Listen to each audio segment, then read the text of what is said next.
Hello नमस्कार, मैं doctor Rajneesh Kumar आप सभी का एक बार फिर से हार्दिक स्वागत करता हूं।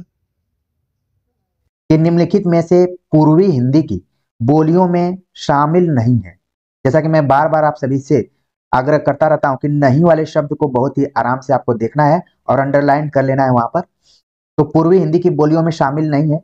ऑप्शन दिया गया अवधी, बघेली, छत्तीसगढ़ी, कन्नौजी। तो अगर आप भाषा विज्ञान बढ़िया से पढ़े होंगे तुरंत इसका सही जवाब आपके दिमाग में आ गया होगा कि ऑप्शन चौथा जो है कन्नौजी, ये पूर्वी हिंदी के अंतर्गत नहीं है। बाकी ये जो तीनों यहाँ पर बोलियां हैं ए बी सी, अक्सर मैं इस फॉर्मूले का प्रयोग करता हूं कि अवधी, बघेली और छत्तीसगढ़ी ये पूर्वी हिंदी के अंतर्गत आती हैं।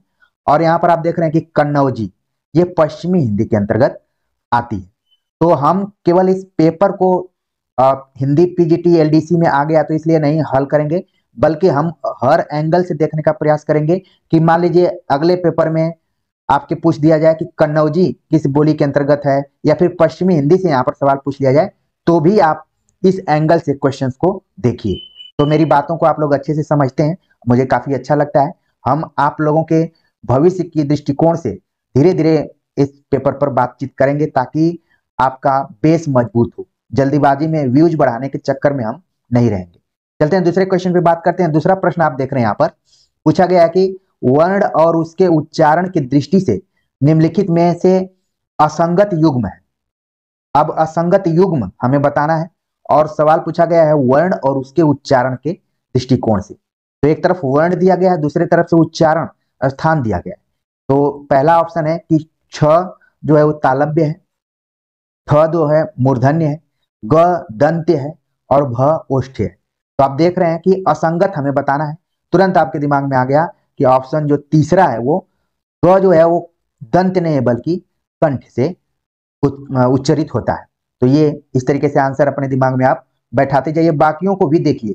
हो सकता है कि अगली बार परीक्षा में इनमें जो ऑप्शन दिए गए इनमें से सवाल आ जाए।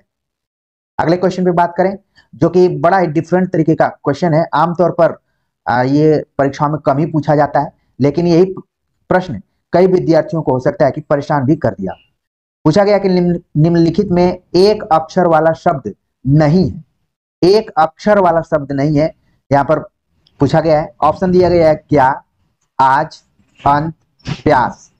तो एक अक्षर वाले शब्दों के बारे में हिंदी व्याकरण की किताबों में कई शब्दों को कई अक्षरों को उसमें रखा है, जिसमें कि आ भी है एक अक्षर के अंतर्गत। तो पूछा गया है कि निम्नलिखित में से कौन सा शब्द जो है वो एक अक्षर वाला नहीं है। तो आप देख रहे हैं कि कई में आ लगा हुआ है, ठीक है। जिनमें जिनमें आ लगा है वो एक अक्षर वाले शब्द में आएंगे, और जिसमें नहीं लगा है तो बच रहा है ऑप्शन तीसरा। तो इस क्वेश्चन को आपको अपने नोटबुक पर मोस्ट इंपॉर्टेंट लगाकर रखना है। हो सकता है कि आगामी परीक्षा में नहीं भी आए, लेकिन आ जाए तो आप उसको कैसे पकड़ पाएंगे। एक चीज और, जो पिछले दो क्वेश्चन को हमने बताया, इनको भी नोट करते जाइए अपने नोटबुक पे कि हिंदी बोलियों से संबंधित क्वेश्चन आ रहे हैं और वर्ण और उच्चारण से संबंधित क्वेश्चन आ रहे हैं जो कि आपके सिलेबस में लगे हुए हैं। यहाँ पर इस तरीके के तीसरा क्वेश्चन आपने देख लिया। चौथे सवाल पर बात करें तो आप देख रहे हैं कि समास से संबंधित क्वेश्चन यहाँ पर पूछा गया है। निम्नलिखित में बहुब्रीहि समास का उदाहरण है। ऑप्शन दिया गया है रसोई घर, दो चार, मुखचंद्र, गिरिधर। तो बहुब्रीहि समास आपके दिमाग में आ गया होगा कि गिरिधर जो है समास ये क्या है, बहुब्रीहि में आएगा। लेकिन इसके अतिरिक्त हम देख लेते हैं रसोई घर जो कि तत्पुरुष समास में आएगा। हो सकता है कि अगले एग्जाम में यही पूछ लिया जाए तो वहां पर आप सही कर पाए, इसीलिए मैं चाह रहा हूं कि विकल्प पर भी बातचीत करूं। दो चार जो है ये द्वंद्व समास हो गया, मुखचंद्र कर्मधारय समास हो गया, ठीक है, और गिरिधर जैसा कि आपने देखा कि बहुब्रीहि समास है। तो इस तरीके से आप इन चारों ऑप्शंस को भी बिल्कुल ध्यान में रखिए, जबकि इसका जो सही जवाब था वो ऑप्शन चौथा है। आगे बात करते हैं। अगला प्रश्न है कि निम्नलिखित में कौन सा युग्म असंगत है। देख रहे हैं आप कि कई जगह नहीं पूछ रहा है, कई जगह असत्य पूछ रहा है, कई जगह असंगत पूछ रहा है। तो इन शब्दों को बिल्कुल अपने ध्यान में रखना है, जल्दीबाजी में क्वेश्चन को बिल्कुल नहीं सॉल्व करना है।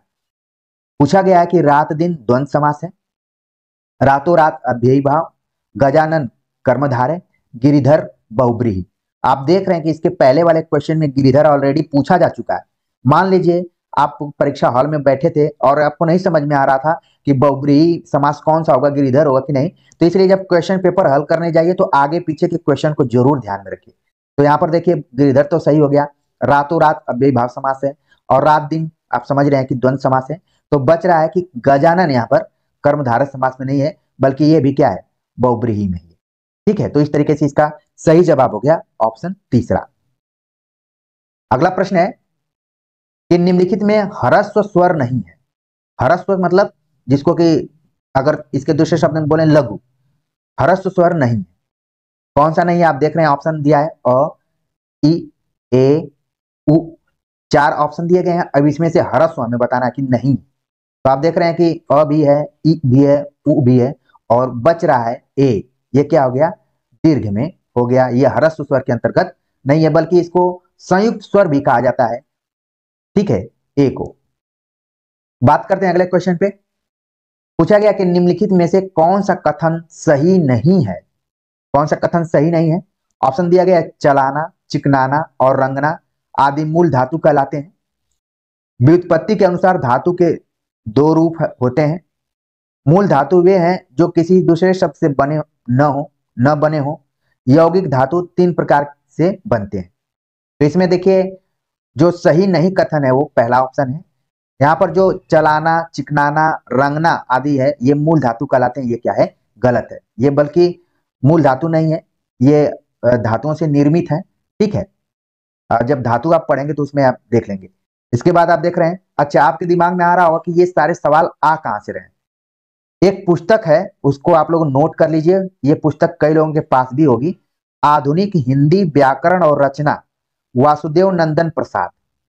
वहीं से ये सारे प्रश्न उठाए गए हैं, क्योंकि जब मैं विश्लेषण कर रहा था और आपके क्वेश्चन पेपर को देख रहा था, जबकि आप जानते हैं कि एग्जाम पहले का हुआ है, तो हमने देखा कि सारे प्रश्न जो हैं इसी बुक से आए हुए हैं। तो अब इस बुक को भी अपने पाठ्यक्रम के अनुसार आप लोग जरूर देखिए। आपको अभी टाइम है आपके पास, उस टाइम का यूज कीजिए। वासुदेव नंदन प्रसाद की ये बुक है। चलते हैं अगले क्वेश्चन पे बात करते हैं। अगला प्रश्न है, पूछा गया कि निम्नलिखित में से कौन सा शब्द नासिक्य स्वर वाला नहीं है। ऑप्शन दिया गया है कहां, विंध्य, पढ़ें, सवार। तो नासिक्य यानी कि जिसका उच्चारण नाक के माध्यम से हो। तो आप ऑप्शन देखें और व्यवहारिक स्तर पर इसका सही जवाब आपके दिमाग में आ गया होगा कि ऑप्शन चौथा है, सवार। आप देख रहे हैं कि अन्य शब्दों में कहीं ना कहीं नासिक स्वर का रूप दिखाई पड़ रहा है।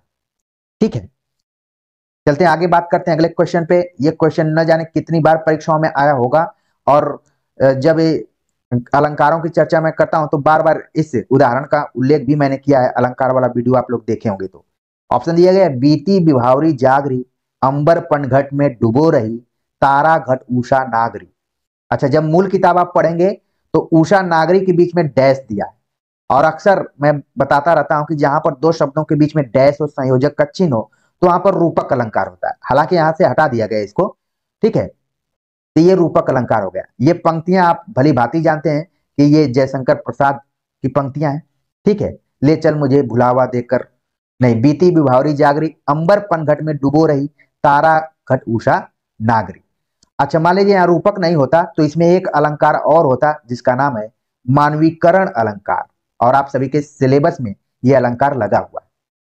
मैं उम्मीद करता हूं कि पीजीटी हिंदी की तैयारी करने वाले विद्यार्थी इस क्वेश्चन पेपर को तो देख ही रहे होंगे, और जो टीजीटी की तैयारी कर रहे हैं वो भी विद्यार्थी इसको देख रहे होंगे, क्योंकि एलडीसीई जो था वो खास उन विद्यार्थियों के लिए था जो ऑलरेडी केबीएस में कार्यरत थे, उनके लिए था। और ये क्वेश्चन पेपर उन विद्यार्थियों के लिए जीवनदान साबित हो सकता है, संजीवनी साबित हो सकता है, जो कि आगामी परीक्षाओं की तैयारी कर रहे हैं, खासतौर से वो केंद्रीय विद्यालय में जाना चाहते हैं। तो बड़ा ही आपके लिए एक सुनहरा अवसर है कि आपकी परीक्षा के पहले एक छोटा सा एग्जाम हो चुका है। खैर, इस प्रश्न का जो सही जवाब है आपके दिमाग में बैठ गया होगा कि रूपक अलंकार है। अगला प्रश्न है कि निम्नलिखित में एकार्थी शब्द है। ऑप्शन दिया गया वस्त्र, असीम, अहंकार, कपास। अब ये आप देखेंगे कि वासुदेव नंदन प्रसाद की किताब देखेंगे तो पहला ही शब्द उसमें एकार्थी शब्दों में दिया है अहंकार। सही जवाब है इसका ऑप्शन तीसरा। तो इसीलिए मैं बार बार कह रहा हूं कि इस बुक को जरूर आप लोग पढ़िए। अगला प्रश्न है, जितने भी क्वेश्चन पूछे गए हैं सब वासुदेव नंदन प्रसाद की किताब से पूछे गए हैं। जिन विद्यार्थियों के पास हूं जरूर उनको पढ़िए, मैं आप सभी से विशेष आग्रह करता हूं। देखिए अगला प्रश्न है कि विशेषण और उसके उदाहरण की दृष्टि से निम्नलिखित में कौन सा असंगत है। ऑप्शन दिया गया है, वहां कौन आदमी जा रहा है, परिमाणवाचक विशेषण। दूसरा है, वह कक्षा में प्रथम आई है, सार्वनामिक विशेषण। उसके पास आधे पैसे रह गए, संख्यावाचक विशेषण। आधुनिक युग कंप्यूटर का युग है, गुणवाचक विशेषण। तो पहले तो आप अपने नोटबुक पर लिख लीजिए कि हमको विशेषण वाला चैप्टर बहुत ही अच्छे से पढ़कर जाना है। बाकी इसका जो सही जवाब है यहाँ पर कि असंगत पूछा है, तो पहला ऑप्शन यहाँ पर क्या है, असंगत है, परिमाणवाचक बताया गया है। वहां कौन आदमी जा रहा है, यहाँ पर देखिए कौन जा रहा है, एक तरीके से अनिश्चय की स्थिति बनी हुई है, ठीक है, तो परिमाणवाचक इसमें नहीं है। बाकी जितना भी है, वह कक्षा में प्रथम आई, सार्वनामिक हो गया। आधे पैसे रह गए, संख्यावाचक हो गया। और आधुनिक युग कंप्यूटर का युग है, यानी कि गुण बता रहा है। तो इस तरीके से सही जवाब इसका हो गया पहला ऑप्शन। अगला प्रश्न है, निम्नलिखित में से कौन सा शब्द, निम्नलिखित में से कौन सा शब्दों के वर्गीकरण का आधार नहीं है। आप अपने सिलेबस में देखेंगे तो वर्गीकरण वाला पैटर्न दिया गया है सिलेबस में कि रचना के आधार पर, शब्दों के आधार पर, अर्थ के आधार पर, प्रयोग के आधार पर। तो यहाँ जो ऑप्शन दिया गया कि शब्दों के वर्गीकरण का आधार नहीं है, ऑप्शन दिया गया है रचना, प्रयोग, अर्थ, वचन। तो आपने पढ़ा होगा कि रचना के आधार पर शब्दों का वर्गीकरण है, प्रयोग के आधार पर है, अर्थ के आधार पर है। ये आपके सिलेबस में ही दिया गया है। अगर कोई विद्यार्थी सिलेबस को अच्छे से पढ़ेगा तो यहां से इसका आंसर दे देगा। वचन के आधार पर बिल्कुल नहीं है। बाकी जिस व्याकरण की पुस्तक का मैं जिक्र बार बार कर रहा हूं उसको जरूर आप लोग देखिए। अगले क्वेश्चन पे बात करें तो अगला प्रश्न है कि आप भला तो जग भला लोकोक्ति का सही अर्थ है। तो पहले तो आपको ध्यान में रखना है कि आपके सिलेबस में मुहावरा और लोकोक्ति दोनों पढ़ना है। तो ये जो यहाँ पर लिखा गया है आप भला तो जग भला, ये लोकोक्ति है। मान लीजिए आगामी परीक्षा में घुमाकर पूछ दिया जाए कि आप भला तो जग भला क्या है, लोकोक्ति है, मुहावरा है, लोकोक्ति और मुहावरा दोनों है, इनमें से कोई नहीं। तो इस टाइप से भी क्वेश्चन आ सकते हैं। तो यहाँ पर देखिए इसका अर्थ हमें बताना है कि क्या हो सकता है। ऑप्शन दिया गया, शराफत ही सब कुछ है, अच्छे को सभी अच्छे मिलते हैं, अपनी बात सदैव सही होती है, सज्जनता नहीं त्यागनी चाहिए। तो आप भला तो जग भला यानी आप अच्छे हैं तो दुनिया अच्छी है। सही जवाब हो गया ऑप्शन दूसरा। ठीक है, चलते हैं आगे बात करते हैं। अगला क्वेश्चन है कि मुहावरे और उसके अर्थ की दृष्टि से निम्नलिखित में असंगत युग्म है। फिर से असंगत युग्म को हमें छांटना है। ऑप्शन दिया गया है, अक्ल का दुश्मन, मूर्ख व्यक्ति, आंखें नीची होना, लज्जित होना, उंगली पर नाचना, सबकी बात मानना, कलई खुलना, भेद खुल जाना। तो यहां पर हमें असंगत युग्म देखना है। तो जैसे आप चारों ऑप्शन देख रहे हैं तो आप देख रहे हैं कि यहां पर मेरे ख्याल से चारों ऑप्शन ही सही है। अक्ल का दुश्मन मतलब मूर्ख व्यक्ति, आंखें नीची होना, लज्जित होना, उंगली पर नाचना यानी कि सबकी बात मानना। अगर यहीं पर हो जाता उंगली पर नचाना यानी कि वश में करना, तो ये क्या हो जाता है, यहां पर गलत हो जाता। कलई खुलना, भेद खुल जाना, तो यहां पर ये भी सही है। इसलिए मैं इसको अभी उसमें मान रहा हूं कि ये चारों ऑप्शन यहां पर सही है। आप लोग भी कमेंट्स कर कर बता सकते हैं कि इसमें आप सभी को कौन सा आंसर लग रहा है, क्योंकि मेरे ख्याल से यहाँ पर जो भी पेपर बनाने वाला है कुछ न कुछ मिस्टेक किया हुआ है, जबकि इसका सही जवाब यहाँ पर ऑप्शन तीसरा ही माना गया है। चलते हैं आगे बात करते हैं, आप लोग भी इस पर विचार कीजिए। अगले क्वेश्चन पे बात करें तो पूछा गया कि निम्नलिखित में से कौन सा कथन सही नहीं है। ऑप्शन दिया गया है, परिचर्चा, 4-5 लोग किसी एक विषय पर विचार विमर्श करते हैं। यहां पर देखिए परिचर्चा को ब्लैक और बोल्ड होना चाहिए था। संवाद, अभिनय में दो व्यक्तियों के बीच किसी विषय को लेकर बातचीत होती है। वाद विवाद में कुछ व्यक्ति किसी पूर्व निर्धारित विषय के पक्ष में बोलते हैं। आंसू भाषण के लिए विषय तत्काल दिया जाता है। तो देखिए इसमें हमें बताना सही नहीं है, तो पहला ऑप्शन सही है, दूसरा ऑप्शन भी सही है, दो व्यक्तियों के बीच में संवाद होता है। यहाँ पर बताया गया कि वाद विवाद में पूर्व निर्धारित विषय के पक्ष में बोलते हैं, जबकि वाद विवाद में क्या होता है, पक्ष विपक्ष दोनों होता है। तो इस तरीके से जो यहाँ पर तीसरा ऑप्शन है वो गलत है, बाकी सभी ऑप्शन क्या है, सही है। तो इस तरीके से इसका सही जवाब होगा ऑप्शन तीसरा। अच्छा, जो भी बच्चे अभी तक 15 क्वेश्चन तक पहुंचे होंगे वो देखेंगे कि आंसर की में लगातार अगर सवाल का आंसर तीसरा है तो तीसरा ही है कई प्रश्नों में लगातार, दूसरा है तो दूसरा ही है, पहला है तो पहला ही है। तो इस पैटर्न को भी थोड़ा सा आप लोग समझिए, क्योंकि क्वेश्चन जब आप परीक्षा हॉल में जाएंगे तो वहां पर कई बार टैली करने पर पता चलता है कि 5 क्वेश्चन के लगातार एक ही ऑप्शन सही हो रहे हैं, तो परीक्षार्थी कंफ्यूज हो जाते हैं कि क्या मैं इतना सही कर रहा हूं कि लगातार एक ही ऑप्शन सही हो रहा है, मैं कुछ गलती कर रहा हूं। लेकिन जबकि आंसर में भी वैसा ही दिख रहा है। तो ये मैं अपना आपको अनुभव शेयर कर रहा हूं यहाँ पर कि इस तरीके से भी देखिए, क्योंकि हमारी कोशिश है कि हम ज्यादा से ज्यादा सवालों को सही करें।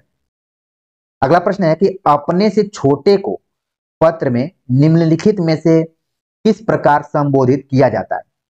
तो अगर आप हमारा पत्र लेखन वाला वीडियो लेक्चर देखे होंगे तो तुरंत आप बता देंगे कि कौन सा है। ऑप्शन दिया गया मान्यवर, बंधुवर, प्रिय, महाशय। तो यहाँ पर अपने से छोटों के लिए जब पत्र लिखा जाता है तो वहां पर प्रिय शब्द का प्रयोग किया जाता है, ठीक है। और जहां पर समकालीन है वहां बंधुवर, और जो लोग बड़े हैं तो वहां पर महाशय इत्यादि का प्रयोग किया जाता है, मान्यवर का प्रयोग किया जाता है। बंधुवर अपने समकालीन, तो इनको भी ध्यान में रखिए। इस बार छोटों के लिए पूछ दिया है, आगे हो सकता है बड़ों के लिए पूछ दिया दे और या फिर समकालीनों के लिए पूछ दे, तो हर एंगल से आपको देखना है।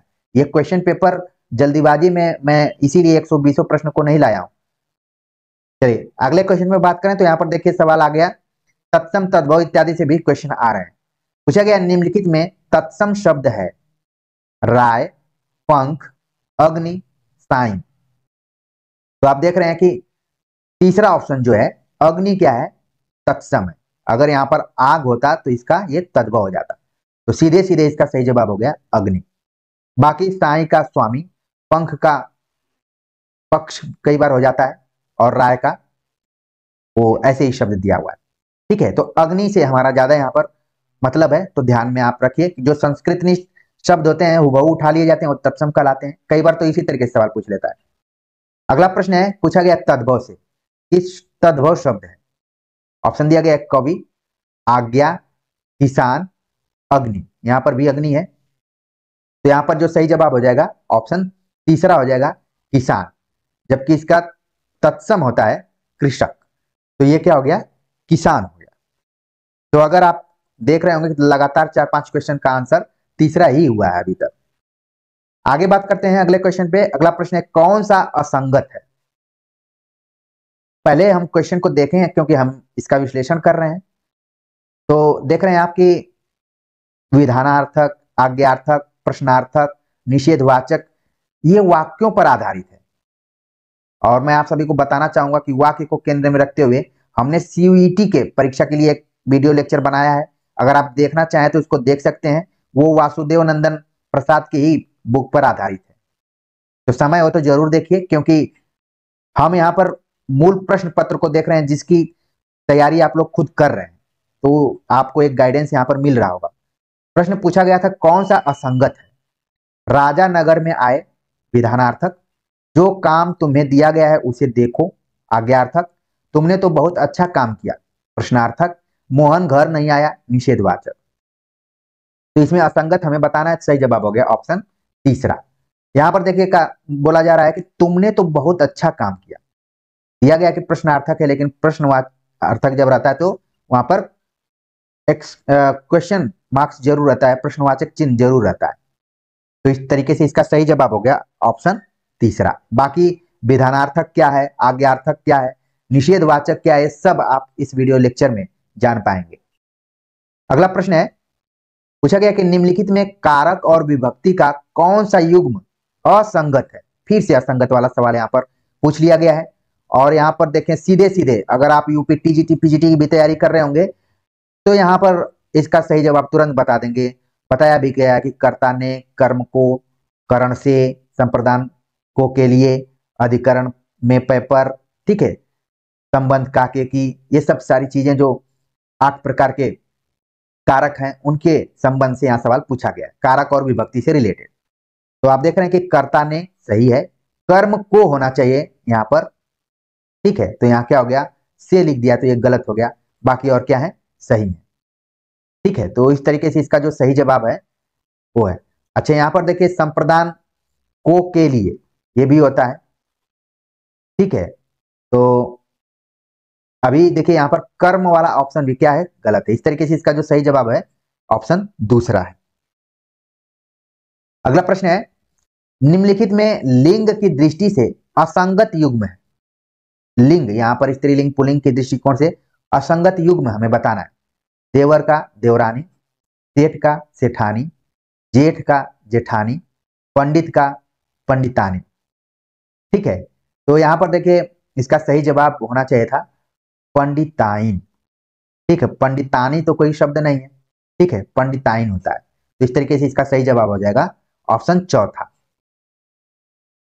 अगला प्रश्न है, निम्नलिखित में विशेषण की दृष्टि से असंगत युग्म है। विशेषण की दृष्टि से असंगत युग्म, असंगत वाला क्वेश्चन बहुत आ रहा है, इसलिए ध्यान में रखिए। अब तो इस पेपर को देखने के बाद आप लोग जब सोएंगे तो हर आपके सपने में भी आएगा कि असंगत युग्म है, असंगत युग्म है, आने लगेगा। ऑप्शन दिया गया है काला घोड़ा, गरीब महिला, धारदार हथियार, पानी सागर। तो विशेषण की दृष्टि से असंगत हो गया ऑप्शन चौथा। काला घोड़ा सही है, गरीब महिला सही है, धारदार हथियार सही है, यानी कि सही विशेषण यहाँ पर युक्त हुआ है शब्दों को लेकर। सागर का जो विशेषण पानी है यहाँ पर नहीं, यहाँ पर बल्कि अथाह रहता तो इसका जवाब सही हो जाता, लेकिन सही जवाब है ऑप्शन चौथा है।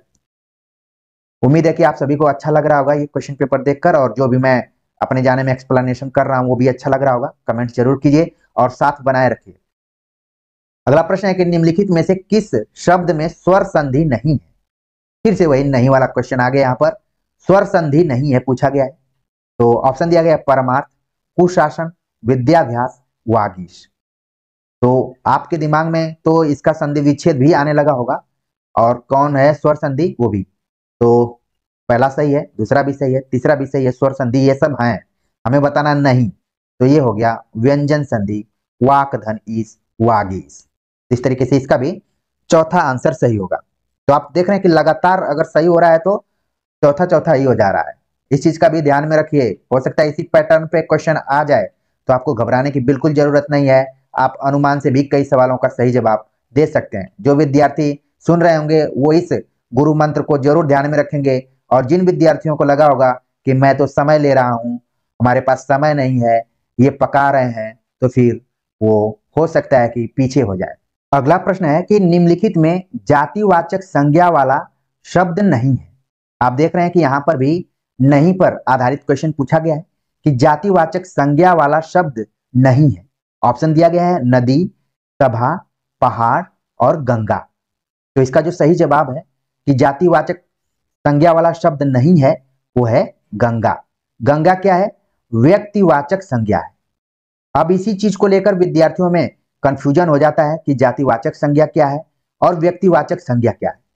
जातिवाचक संज्ञा का मतलब है कि जब जिन संज्ञाओं से एक ही प्रकार की वस्तुओं अथवा व्यक्तियों का बोध हो, एक ही प्रकार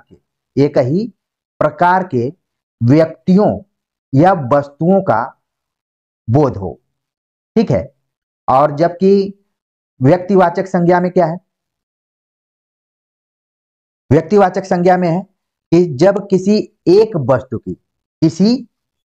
वस्तु, यही मेन अंतर है, एक वस्तु या व्यक्ति का बोध हो।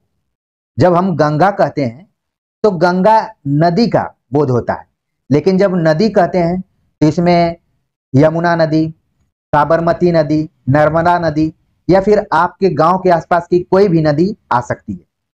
उसी तरीके से जब हम सभा कहते हैं तो कोई भी सभा हो सकती है, छात्र सभा, राज्यसभा, लोकसभा, विधानसभा। जब पहाड़ की बात करते हैं तो कोई भी पहाड़ हो सकता है, ठीक है, जो भी है, चाहे वो विंध्याचल पर्वत हो, हिमालय पर्वत हो, या फिर जो भी छोटे मोटे पर्वत हो, सतपुड़ा पर्वत, पहाड़, ठीक है। तो ये क्या हो गया, ये सब हो गए ये सब हो गए जातिवाचक संज्ञा के अंतर्गत। लेकिन गंगा शब्द यहाँ पर क्या है, व्यक्तिवाचक है। तो जो विद्यार्थी अभी तक इस वीडियो लेक्चर को देख रहे होंगे उनका यहाँ पर क्लैरिफिकेशन हो गया होगा कि आगामी परीक्षा में अगर घुमाकर भी सवाल पूछा जाता है व्यक्तिवाचक संज्ञा को लेकर, जातिवाचक संज्ञा को लेकर, तो इसका सही जवाब बता देंगे। चलते हैं आगे, बात करते हैं अगले क्वेश्चन पे। सवाल पूछा गया कि नौकर गांव तक गया, वाक्य में रेखांकित शब्द है। अब रेखांकित शब्द है तक, ऑप्शन दिया गया संकेतवाचक, स्वरूपवाचक, संबंध सूचक, उद्देश्यवाचक। तो नौकर गांव तक गया, तो इसका जो सही जवाब है ऑप्शन डी, उद्देश्यवाचक। उसका उद्देश्य था गांव तक जाना, तो ये क्या हो गया, उद्देश्यवाचक। अगला प्रश्न है, वर्तनी की दृष्टि से कौन सा विकल्प अशुद्ध शब्द का है। ऑप्शन दिया गया कनिष्ठ, भूख, धोखा, शासन, नाश, विकास। तो आप देख रहे हैं कि नाश शब्द इसमें क्या हो गया है, एक गलत दे दिया गया है, तो इस तरीके से ये अशुद्ध शब्द का विकल्प हो गया। वाणी, बाण, पूर्व सही है। क्षमा, प्रणाम, वेणी ये भी क्या है, सही है। तो इस तरीके से इसका सही जवाब हो गया ऑप्शन दूसरा। अगला प्रश्न है कि निम्नलिखित में औरत किस भाषा का शब्द है। अगर आप सभी अपने नोटबुक पर नोट कर लें कि भाषाओं से संबंधित शब्द दे दिए गए हैं और भाषा किस भाषा का है। इस बार औरत पूछा है, अगली बार एग्जाम में अलमारी इत्यादि भी पूछा जा सकता है। तो ध्यान में रखिए कि हमें हिंदी में जो भी आगत शब्द हैं, देशज हैं, विदेशज हैं, उन शब्दों को भी ध्यान में रखना है। औरत शब्द ऑप्शन दिया गया अरबी, फारसी, तुर्की, पुर्तगीज। सही जवाब है ऑप्शन एक, अरबी भाषा का शब्द है औरत। अगला शब्द है निम्नलिखित में असंगत युग्म है। निम्नलिखित में असंगत युग्म है। ऑप्शन दिया गया कपड़ा सिला जा चुकेगा, पूर्णता बोधक क्रिया, काम न किया जा सका, शक्ति बोधक क्रिया, पत्र फाड़ डाला जाएगा, आवश्यकता बोधक क्रिया, वह विद्वान समझा जाने लगा, आरंभ बोधक क्रिया। तो पहले तो आप देख रहे हैं कि ये पूरा क्वेश्चन उठा लिया गया है वासुदेव नंदन प्रसाद की बुक से। जब आप क्रिया वाला चैप्टर पढ़ेंगे तो उसमें बताया गया कि क्रिया कुल 11 प्रकार की होती है, वो भी संयुक्त क्रिया के आधार पर। ठीक है, तो असंगत युग्म इसके लिए आपको पढ़ना पड़ेगा, तभी इसको कैच कर पाएंगे, वरना फिर अनुमान से आपको जवाब देना पड़ेगा। देखिए यहां पर जहां भी लगा शब्द रहता है वहां पर आरंभबोधक क्रिया होती है, ये सही है। पत्र फाड़ डाला जाएगा, ठीक है, तो ये आवश्यकता बोधक क्रिया है, ये भी सही है। काम न किया जा सकेगा, जहां पर सकना शब्द का प्रयोग किया जाता है वहां पर शक्ति बोधक क्रिया होती है, ये भी सही है। कपड़ा सिला जा चुकेगा, बताया जा रहा है कि पूर्णता बोधक क्रिया है, ये क्या है, गलत है। पूर्णता बोधक क्रिया कोई इसका भेद नहीं है। इस तरीके से पहला ऑप्शन यहाँ पर क्या है, सही है, मतलब असंगत युग्म है। बाकी क्या है, संगत। आगे बात कर रहे हैं अगले क्वेश्चन पे। तो पूछा गया कि निम्नलिखित में सु उपसर्ग से बना शब्द नहीं है। ऑप्शन दिया गया है सुगम, सुलभ, स्वरूप, स्वागत। तो सु उपसर्ग से नहीं बना है, तो सुगम बना है, सुलभ भी बना है, स्वरूप शब्द नहीं बना है, स्वागत भी बना है, और कई बार तो संधि विच्छेद भी इसका पूछ दिया जाता है, सुधन आगत स्वागत। तो कई लोगों को लगेगा कि सुधन रूप हो जाएगा स्वरूप, लेकिन ये नहीं है शब्द सही। बाकी जितना भी सब में क्या लगा है, सु उपसर्ग लगा हुआ है। इस तरीके से इसका सही जवाब हो गया ऑप्शन तीसरा। अगला प्रश्न पूछा गया कि निम्नलिखित शब्द युग में कौन सा सही विलोमार्थी नहीं है। आप देख रहे हैं कि केबीएस का जो भी एग्जाम हुआ है इस टाइप के क्वेश्चन खूब पूछे जा रहे हैं, इसलिए आपको बिल्कुल ध्यान में रखना है क्वेश्चन को पढ़ते समय। विलोमार्थी नहीं है। ऑप्शन दिया गया है अक्षम, सक्षम, तामसिक, सात्विक, अकृत्रिम, नैसर्गिक, दुर्जन, सज्जन। तो आप देख रहे हैं यहां पर सही जवाब हो गया ऑप्शन तीसरा, क्योंकि यहां पर अकृत्रिम शब्द लिया गया, ये ऑलरेडी गलत है। ठीक है, अकृत्रिम होना चाहिए था, लेकिन यहां पर ये, तो ये एक तरीके से विलोमार्थी एक दूसरे के नहीं है। ठीक है, आगे बात करते हैं अगले क्वेश्चन पे। पूछा गया है कि अशुद्ध वाक्य नहीं है। पहले पूछा जाता था कि शुद्ध वाक्य नहीं है, अब यहां पर पूछा गया अशुद्ध वाक्य नहीं है। मेरे को खाना नहीं खाना, ये क्या हो गया? ये तो अशुद्ध लग रहा है पूरा एकदम। आप अपने घर जाओ, मैंने उसको बोला कि बहुत मारूंगा। मोहन बहुत तेज दौड़ता है। ये क्या, देखिए ये सब क्या है, अशुद्ध है। और सही जवाब हो गया अशुद्ध वाक्य नहीं है, यानी कि हमको शुद्ध वाक्य बताना है। मोहन बहुत तेज दौड़ता है, तो इस तरीके से इसका जो सही जवाब हो गया ऑप्शन चौथा हो गया। बाकी क्या है, सब अशुद्ध में आ जाएंगे। अगला प्रश्न है, पर्यायवाची शब्द की दृष्टि से कौन सा शब्द युग्म असंगत है? अब यहां पर पर्यायवाची को भी ध्यान में रखना है आपको। अब असंगत शब्द पूछ लिया। पहले क्या होता था कि एक पर्यायवाची पूछ देता था एक शब्द का और चार ठो ऑप्शन दे देता था, लेकिन अब देखिए पैटर्न चेंज हुआ है, इसलिए आपको एक से अधिक पर्यायवाची शब्दों को ध्यान में रखना पड़ेगा। नदी का पर्यायवाची दिया है सरिता, तटनी, तरंगिणी, तो ये क्या हो गया, सही हो गया। पक्षी का दिया है विहग, खग, मधुप, तो विहग और खग तो पक्षी हो गया, लेकिन मधुप हो गया भौरा का, तो इस तरीके से ये ऑप्शन क्या हो गया, असंगत हो गया। बाकी को देखने की जरूरत ही नहीं है, एक बार आप देख सकते हैं आगामी परीक्षाओं के लिए। तो बाकी सब सही है। ऑप्शन दूसरा जो है वो क्या है, असंगत युग्म है, तो इस तरीके से सही जवाब होगा 2। अगला प्रश्न है, निम्नलिखित वाक्यों में प्रविशेषण वाला वाक्य है। अभी तक तो आपने पढ़ा था कि विशेषण क्या होता है, ये सब पढ़े थे, और विशेषण 4 प्रकार के होते हैं, ये सब भी जानते होंगे। प्रविशेषण क्या है, जो विशेषण का विशेषण बताता है उसको प्रविशेषण कहते हैं। ठीक है, तो अब हम देखते हैं कि कौन सा ऐसा वाक्य है जो विशेषण का विशेषण बता रहा है। मोहन बड़ा ईमानदार व्यक्ति है, तो ईमानदार का विशेषण बड़ा बता रहा है, तो एक तरीके से पहला ये आंसर इसका क्या हो गया, सही हो गया। बाकी को, यह पुस्तक मोहन की है, इसमें कोई विशेषण ही नहीं दिख रहा है। वह लड़की जा रही है, इसमें भी विशेषण नहीं दिख रहा है। राधा, दौड़ में राधा प्रथम आई, ये भी विशेषण युक्त नहीं है। पहला एक ऑप्शन है जो कि जिसमें विशेषण भी लगा है और प्रविशेषण भी लगा है, इस तरीके से पहला जवाब सही होगा। अगला प्रश्न है, उसने घर आकर भोजन किया, सरल वाक्य का संयुक्त वाक्य है, यानी कि उसने घर आकर भोजन किया, ये तो सरल वाक्य हो गया, लेकिन इसका संयुक्त वाक्य हमें बताना है। तो फिर से मैं वही बोलूंगा कि जो सीयूईटी के लिए हमने वीडियो लेक्चर वाक्य के लिए बनाया था, उसको जरूर समय निकालकर आप लोग देखिए, पता चल जाएगा कि वाक्य कौन संयुक्त है, कौन सरल है, कौन मिश्र है, कौन नकारात्मक है, कौन क्या है, इस टाइप से। तो संयुक्त की जब भी बात आती है तो उसमें और शब्द आ जाता है, तो यहाँ पर आप देखेंगे कि जिस ऑप्शन में और लगा होगा वही इसका सही जवाब होगा। इस तरीके से इसका सही जवाब हो गया ऑप्शन दूसरा, वह घर आया और उसने भोजन किया। अगला प्रश्न है, आपकी वह पुस्तक कहाँ है जो आप कल लाए थे? निम्नलिखित में से किस प्रकार का वाक्य है? संज्ञा उपवाक्य, विशेषण उपवाक्य, क्रिया विशेषण उपवाक्य, विधानवाचक वाक्य। देख रहे हैं आप कि वाक्य से रिलेटेड क्वेश्चन आ रहे हैं, इसलिए आप वासुदेव नंदन प्रसाद की पुस्तक को जरूर पढ़कर जाइए, परीक्षा के पहले बहुत सारे क्वेश्चन वहां पर सही होंगे। एनसीईआरटी पर तो हम बात कर ही रहे हैं, एनसीईआरटी भी पढ़ना है, लेकिन ऐसे प्रश्नों को हल करने के लिए उस बुक को जरूर पढ़िए। आपकी वह पुस्तक कहाँ है जो आप कल लाए थे? अब इसमें इसका जो सही जवाब है यहाँ पर वो है विशेषण उपवाक्य। क्यों है? क्योंकि इसमें जो शब्द आया हुआ है, ठीक है, विशेषण उपवाक्य है, जो से क्या हो रहा है, कनेक्ट हो रहा है यहाँ पर। ठीक है, तो सही जवाब हो गया ऑप्शन दूसरा। अगला प्रश्न है यहाँ पर कि निम्नलिखित में संज्ञा और विशेषण की दृष्टि से असंगत युग्म है। संज्ञा और विशेषण की दृष्टि से असंगत युग्म पूछा जा रहा है यहाँ पर कि लंबा लंबाई, मौसम मौसमी, चमक चमकीला, वर्तमान निवर्तमान। तो इसका जो सही जवाब है यहाँ पर चौथा है, वर्तमान निवर्तमान संज्ञा और विशेषण की दृष्टिकोण से गलत है, बाकी क्या सब सही।